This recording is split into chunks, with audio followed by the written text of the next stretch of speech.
கையில துப்பாக்கியோட எங்க புறப்பட்ட?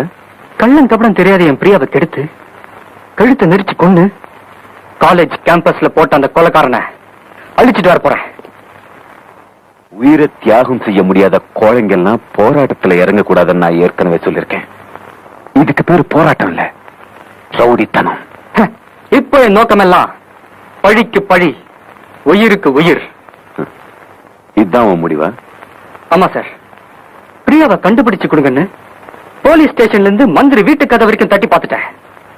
தட்டி தட்டி என் கைதான் வலிச்சதே தவிர எனக்கு நியாயம் கிடைக்கல.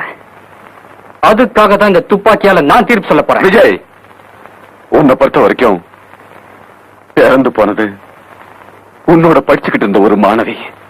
ஆனா எனக்கு என் கூட பிறந்த தங்கச்சி. என் உணர்வுகள் எப்படி இருக்குன்னு கொஞ்சம் கொஞ்சம் நினைச்சு பாரு.